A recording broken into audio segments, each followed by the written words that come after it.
اللہ اللہ اللہ اللہ اللہ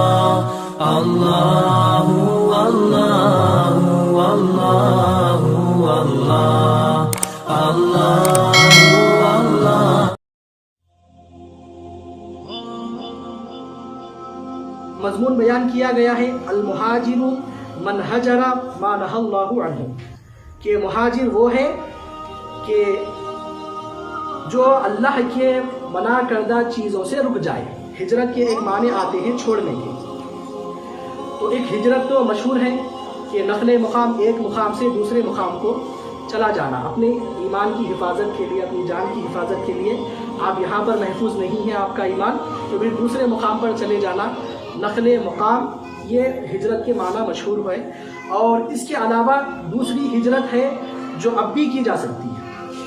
ہجرت کا جو دوسرا معنی مفہوم ہے وہ آج بھی اور ہر مسلمان ہجرت کر سکتا ہے۔ وہ جو ہجرت کی جو فضیلت بیان کی گئی ہے کہ ایمان کو بچانے کے لیے جو فضیلتیں آئی ہیں کہ ایمان کے بچانے کے خاطر جو شخص جیسا ایک بالشت بھی ہجرت کرتا ہے تو ان کے لیے جنت واجب ہو جاتی ہے۔ اور ہجرت کرنے والے حضرت ابراہیم اور آقا علیہ السلام، ان دونوں کے ساتھ ان کی معیت و سنگت ان کو نصیب ہوگی، ہجرت کرنے والوں کو۔ تو ہجرت کی یہ فضیلت احادیث میں بتلائی گئی ہے۔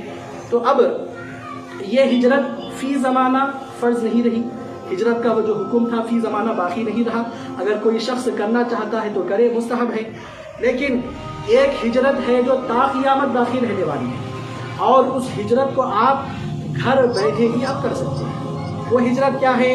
آقا علیہ الصلوۃ والسلام نے جیسا فرمایا کہ من ہجر ما نہی اللہ عنہ، یعنی کہ ہجرت صرف اس چیز کا نام نہیں ہے کہ آپ نقل مقام کریں، ایک جگہ سے دوسری جگہ جائے، بلکہ اللہ نے جن جن چیزوں سے روکا ہے ان تمام چیزوں کو چھوڑ دینے کا نام بھی ہجرت ہے۔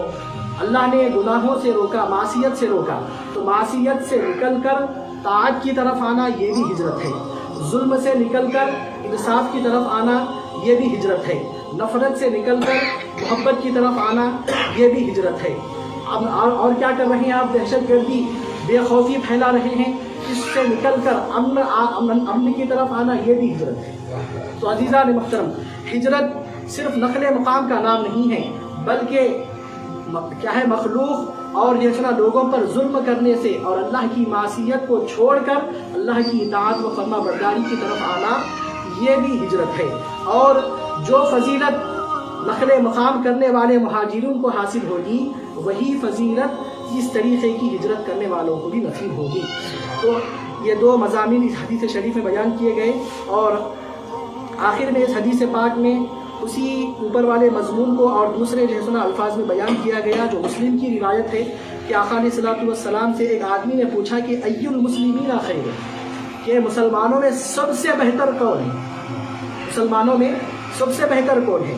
تو آقا علیہ الصلوۃ والسلام نے بہترین مسلمانوں کا ٹائٹل جس کو دیا، ان کے لیے بھی آقا علیہ الصلوۃ والسلام نے یہی جملہ ارشاد فرمایا کہ من سلم المسلمون من لسانہ و یدہ، کہ جس کی زبان اور ہاتھ سے دوسرے مسلمان محفوظ رہے وہی مسلمانوں میں سب سے بہتر مسلمان ہے۔ تو پھر مطلب ہرگز یہ نہیں ہے کہ نمازوں کو چھوڑ دیں، روزوں کو چھوڑ دیں، تمام چیزیں چھوڑ کر مسلمان کی یہ تعریف بتلائی گئی کہ اس کے زبان اور ہاتھ سے دوسرا مسلمان محفوظ رہے، یہ کام کر لیے ہم مسلمان ہو گئے۔ اگر کوئی شخص مسلمان رہنے کے باوجود بھی اگر یہ کام کرتا ہے اور اس کو آپ کافر بولتے پھریں، اس کا ہرگز یہ مطلب نہیں ہے۔ اور اسی طریقے سے کافر ہے، اس کے ہاتھ سے، اس کی زبان سے دوسرے مسلمان محفوظ ہیں، آپ اس کو مسلمان بولتے پھریں، اس کا ہرگز یہ مطلب نہیں ہے۔ یہ حدیث شریف ان لوگوں کے لیے ہے کہ جو اللہ رب العزت سے اپنے معاملے کو، اپنی تعلق و وابستگی کو تو بہتر طریقے سے انجام دینا جانتے ہیں، لیکن مخلوق کے ساتھ کیسا رابطہ رکھا جائے وہ لوگ جو نہیں جانتے ہیں، ایسے لوگوں کے لیے حدیث پاک ہے۔ تو پھر مخلوق کے ساتھ کیسا معاملہ ہونا چاہیے، کیسا رابطہ ہونا چاہیے، اس کو بتلانے میں اور اخلاق کی یہ انتہائی جامع حدیث شریف ہے، جس پر اللہ رب العزت ہم تمام کو عمل کرنے کی توفیق عطا فرمائے۔ وما علینا الا البلاغ۔